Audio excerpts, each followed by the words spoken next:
Again bersama aku Andien Zahra Safira yang akan membawakan suatu podcast yang bertemakan bagaimana menjalankan generasi muda pada zaman sekarang bersama narasumber kita yaitu Ustazah Nidaul Hasanah. Halo Ustazah. Masya Allah.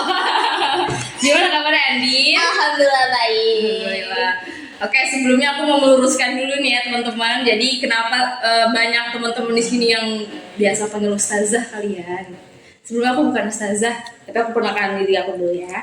Ini nama aku Nidaul Hasanah. Teman-teman bisa panggil Kanida, Kanidaul, Kadaul itu.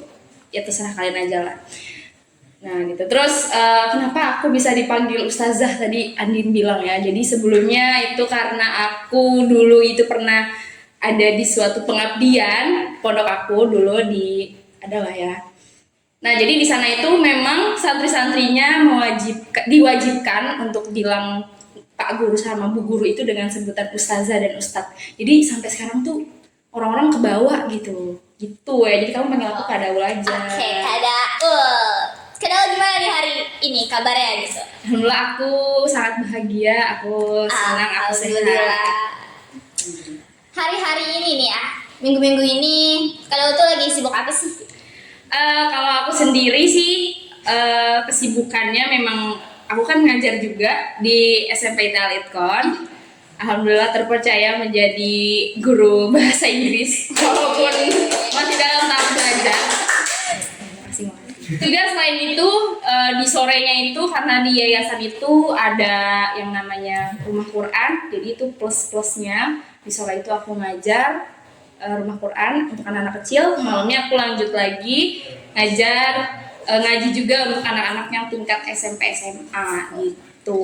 Super sibuk ya Kadaul ini. Ya bisa dibilang lumayan lah. Dan doain juga aku sekarang lagi di semester akhir lagi menyusun skripsi kalau Wow. ya. Doain guys, semoga skripsi Kadaul lancar. Amin. Oke. Boleh dong di spill gitu. Gimana sih masa kecil Kadaul sampai sekarang gitu, kayak SD-nya di mana, SMP di mana gitu. Aku asli lahir dari Tangerang ya. Jadi udah otomatis kayaknya SD di Tangerang juga. Dulu tuh aku SD di SDN Panunggangan Barat 2. Nah, mungkin nanti teman-teman ada yang nonton kali ya. Ini kayaknya podcastnya akan mendunia soalnya. Amin. Gitu, amin.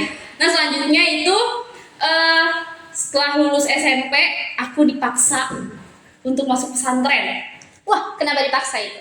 Karena kakak-kakak aku semuanya itu dipesantrenkan juga.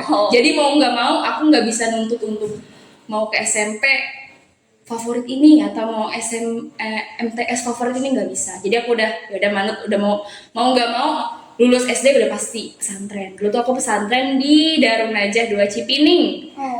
Dan dilanjut SMA-nya juga di sana. Dan dilanjut juga pengabdian selama 2 tahun di sana gitu. Waktu di pesantren ya, pas pas SMP gitu. Ya. Kadaul tuh suka mata pelajaran apa dan ekstrakurikuler apa?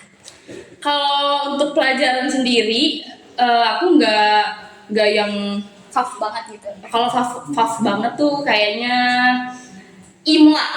Oh, IMLA. Jadi bagian IMLA, tajwid sama tahsin itu aku suka banget.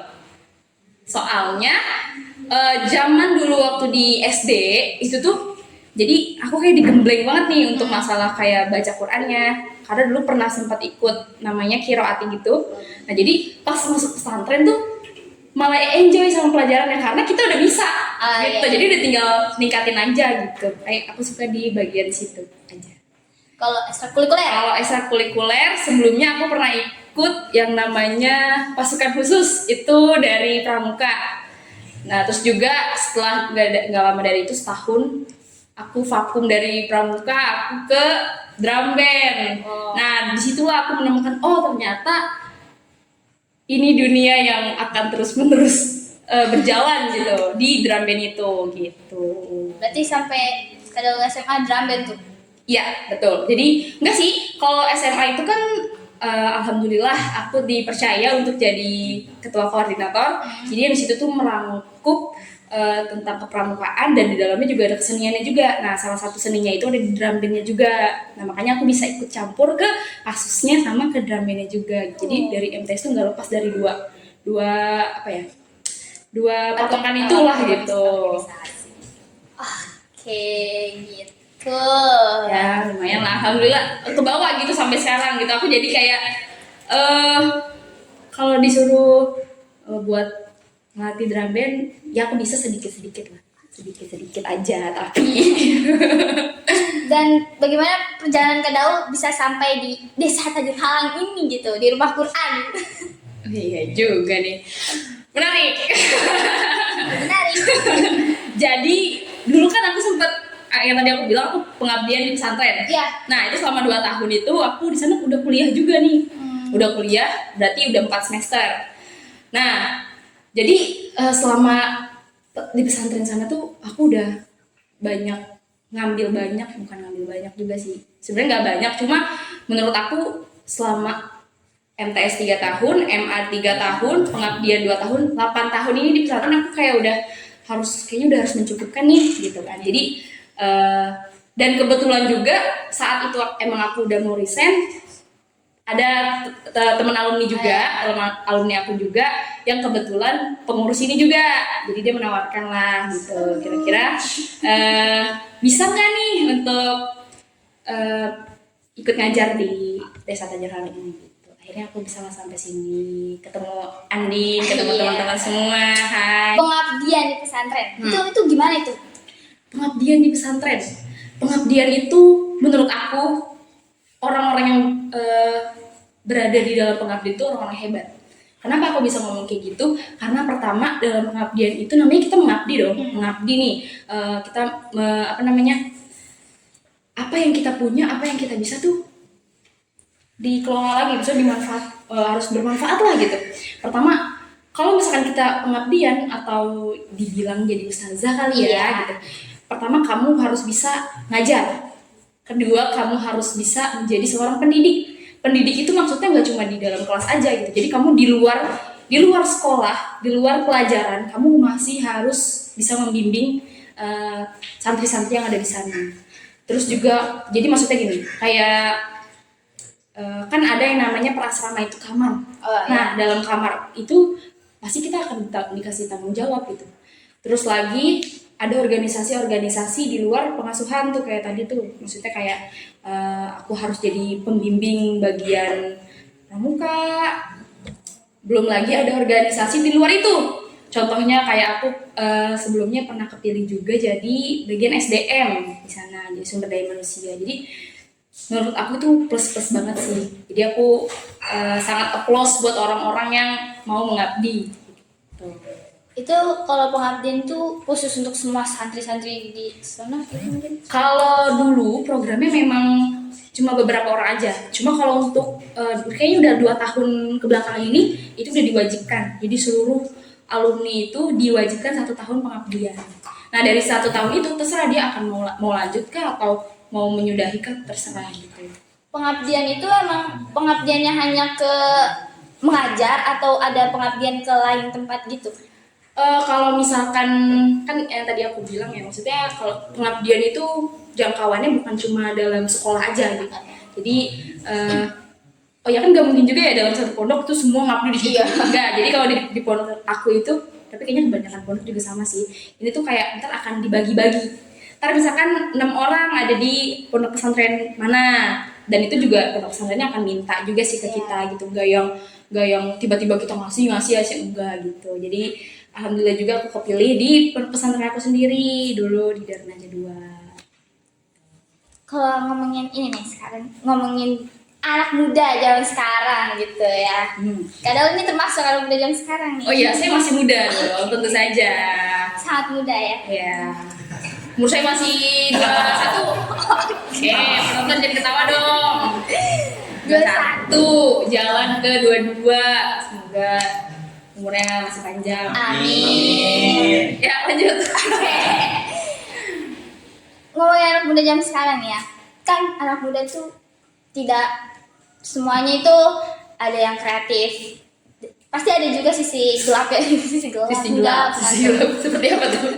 Mati lampu mungkin.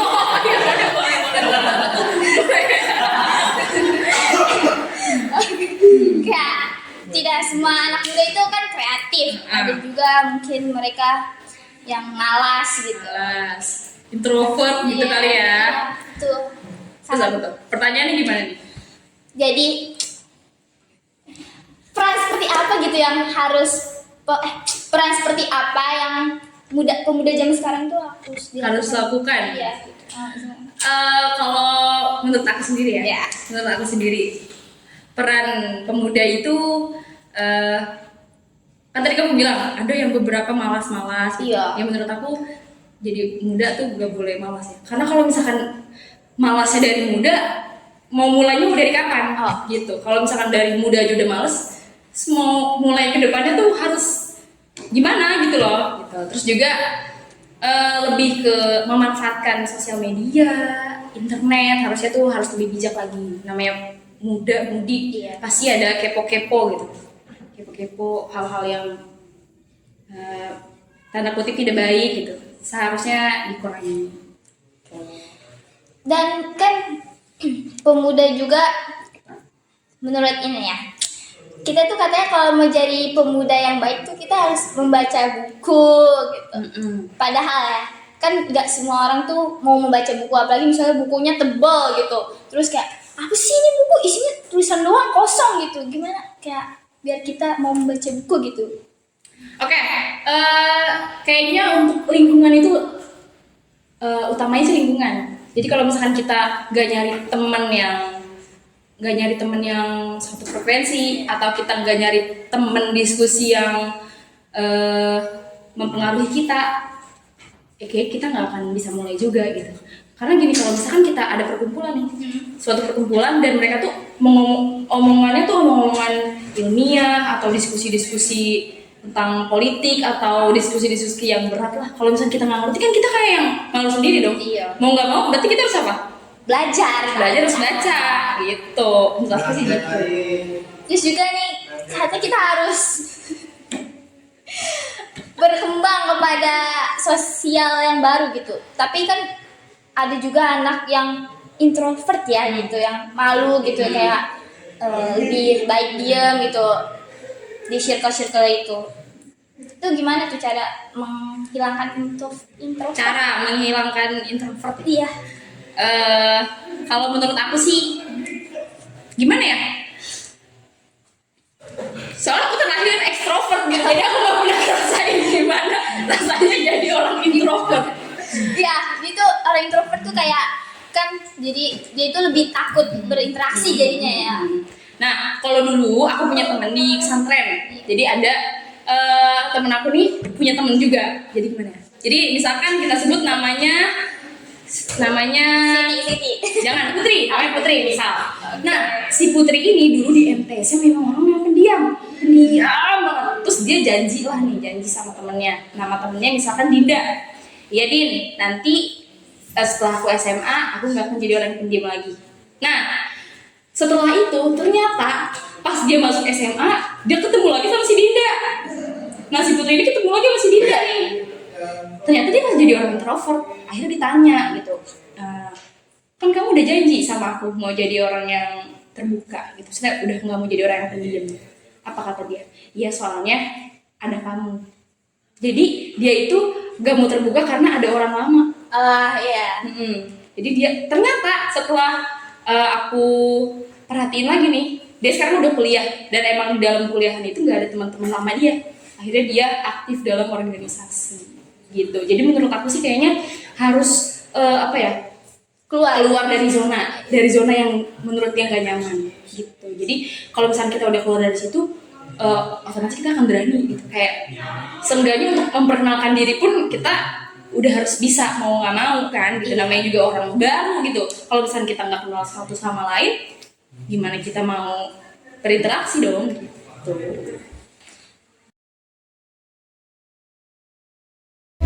I tried to scream, but